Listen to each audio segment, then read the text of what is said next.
Houston was an American singer and actress whose first 4 albums, released between 1985 and 1992, amassed global sales in excess of 86 million copies. Whitney Houston released her debut album at age 22 and scored 3 No.1 singles. Whitney 1987 delivered 4 more No.1s and earned Houston a Grammy, with later albums including I'm Your Baby Tonight 1990 and My Love Is Your Love 1998, as well as soundtracks to The Bodyguard 1992 and Waiting to Exhale 1995. With her marriage to singer Bobby Brown in 1992 and ensuing drug use, Houston's career got off track. She eventually made a comeback with 2009's I Look to You and also co-starred in the musical film Sparkle. Houston died from accidental drowning in a hotel on February 11, 2012. Born on August 9, 1963, in Newark, New Jersey, Houston almost seemed destined from birth to become a singer. Her mother and cousin were both legendary figures in American gospel, soul and pop music. Cissy Houston was the choir minister at New Hope Baptist Church, and it was there that a young Houston got her start.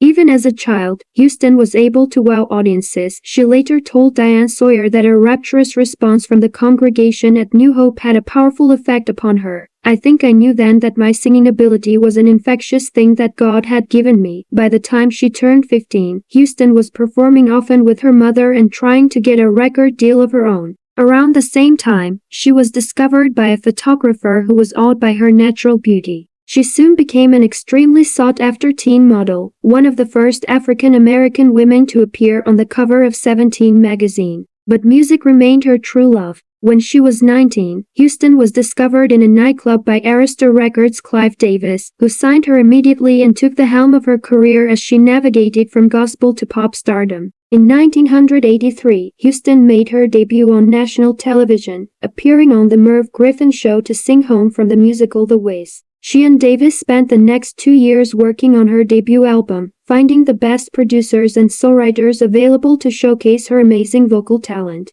In 1985, the artist released her debut album, Whitney Houston, and almost immediately became a smash pop sensation. Over the next year, her hit singles Saving All My Love for You and How Will I Know helped the album reach the top of the charts, where it stayed for 14 non-consecutive weeks. Houston won a Grammy in 1986 for Saving All My Love for You. The award was presented to the singer by her cousin Dionne Warwick. Houston followed the monumental success of her first album with a second release, Whitney, in 1987. That record, too, went platinum many times over and won a Grammy for the single I Wanna Dance with Somebody Who Loves Me, with a successful world tour following. During this time, the singer also appeared at a concert for Nelson Mandela's birthday and founded the Whitney Houston Foundation for Children, a nonprofit organization that funds projects to help needy children over the world. By 1992, Houston was on top of the world, but her life was about to get very complicated very quickly. That year she married the singer Bobby Brown, formerly of New Edition, after a 3-year engagement. At first, the marriage was passionate and loving, but things turned sour as the decade progressed.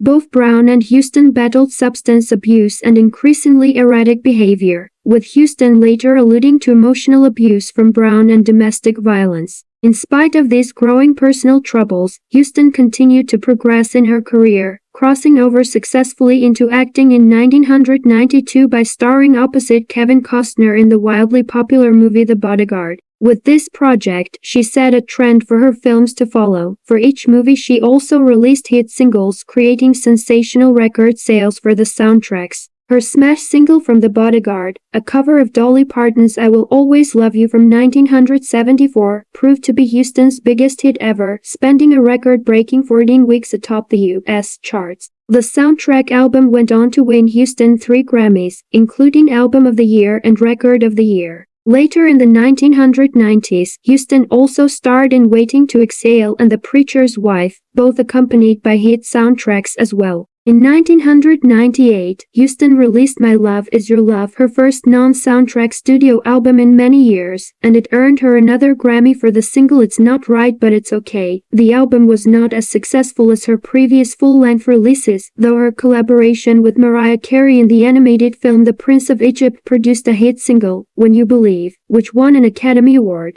In the late 1990s and early 2000s, Houston's increasingly rocky marriage, struggles with drugs and health problems threatened to derail her career. Several concert cancellations and a notorious TV interview with Sawyer in 2002, in which Houston appeared far too thin and in poor health, led many to speculate that she was on the verge of a breakdown. In 2004, when production began on the TV reality series Being Bobby Brown, Houston received substantial airtime. The show aired during the worst years of the couple's crumbling marriage. Drug use, lifestyle excess and bad behavior were all caught on tape, and Houston's reputation sunk to new lows. Houston tried to ignore the controversy, charging ahead with her music by releasing Just Whitney to combat her detractors, but it did not match the success of her earlier works. In spite of her troubled relationship, Houston was still celebrated as a singer, being named the most awarded female artist of all time by Guinness World Records in 2006. Over the next few years, Houston attempted to repair her marriage and to break her drug habit, but after several relapses, Sissy had to step in. As Houston explained to Oprah Winfrey in 2009, "My mother walks in with the sheriff and she says, 'I have a court injunction here. You do it my way or we're not going to do this at all. You're going to go on TV and you're going to retire, and say you're going to give this up because it's not worth it.'" Houston took a break from her career, divorced Brown in 2007 and won sole custody of Bobby Christina. After almost a decade of struggling with her personal life, Houston seemed to be pulling herself together. She released a new album, I Look to You, in 2009. The songs themselves will speak to you and you'll understand where I am and some of the changes I've gone through for the better, Houston told Entertainment Tonight. The recording received a warm welcome from music fans, making it to the top of album charts. Her live shows, however, garnered mixed reviews, with some complaining about the quality of her voice. In early 2012, Houston was rumored to be experiencing financial trouble, but she denied this claim. Indeed, the artist seemed poised for a career upswing. Houston worked on the musical film Sparkle with Jordan Sparks, a remake of the 1976 movie about an all-girl musical group similar to the Supremes, and also reportedly had been approached to join the singing competition series The X Factor as a judge. Unfortunately, Houston did not live long enough to see the latest comeback reach fruition. Houston died at the age of 48 on February 11, 2012, in Los Angeles at a Beverly Hilton hotel where a Grammy party was being held by Davis. Houston had been seen out in the days before her death, including at one of the pre-Grammy parties. According to a report released by the Los Angeles County Coroner's Office on March 22, 2012, the official cause of her death was an accidental drowning. The effects of heart disease and cocaine found in her system were contributing factors as well. With her passing, the music world lost one of its most legendary stars. Davis once said that Houston is in the great tradition of great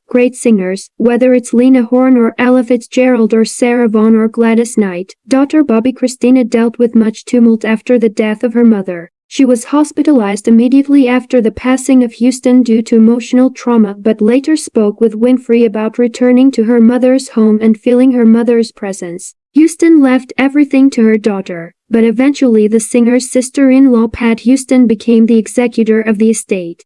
Bobby Christina had public conflicts with her grandmother, Sissy, over the publishing of the Houston biography Remembering Whitney. In early 2014, she was reported to have been married to Nick Gordon, who had been taken in by Houston during his childhood and raised with Bobby Christina, yet later reports stated that they weren't legally wed. In another confrontation, she made disparaging comments via Twitter about Angela Bassett after the actress/director opted to cast a trained actress in the lead role of a Houston biopic instead of Bobby Christina. On January 31, 2015, nearly 3 years to the date of her mother's death, Bobby Christina was discovered face down in a bathtub in her Roswell, Georgia, home by associate Max Lomas. After being admitted to North Fulton Hospital, she was eventually taken to Emory University Hospital, having been placed into a medically induced coma. Her father and grandmother visited her bedside amid calls for public support and prayer, with a candlelight vigil held on February 10 in suburban Atlanta.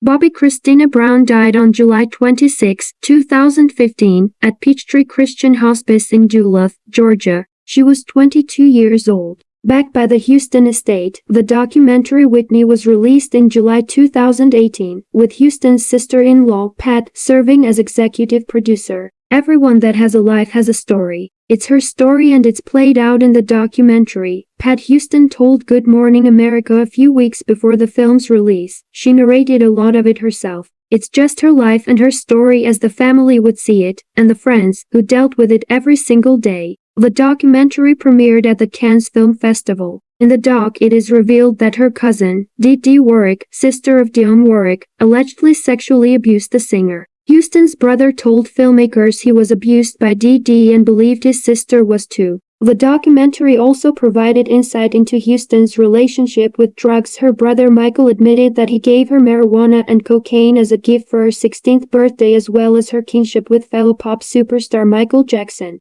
The following year brought more revelations about the singer's private life with the publication of A Song for You, My Life with Whitney Houston by Robin Crawford. A longtime friend and assistant, Crawford confirmed that the two also had a romantic relationship before Houston became a global superstar. In 2016, fans were treated to the release of a new Houston single, Memories, with Malaysian singer Siti Nurhaliza sharing credit on the track. Houston's vocals had been recorded nearly 35 years earlier. In 2019, another new Houston single surfaced, this one a cover of Steve Winwood's 1986 hit Higher Love. Houston had recorded a version that was originally meant for her 1990 album I'm Your Baby Tonight, before it was remixed for a posthumous release by Norwegian DJ and producer Kygo. In 2019, it was announced that Houston's Hologram would be going on tour the following year. The production was being developed by Bass Holograms, which had already debuted shows featuring the likenesses of Greek opera diva Maria Callas and American rock and roll great Roy Orbison. On January 15, 2020, it was announced that Houston had been inducted into the Rock and Roll Hall of Fame.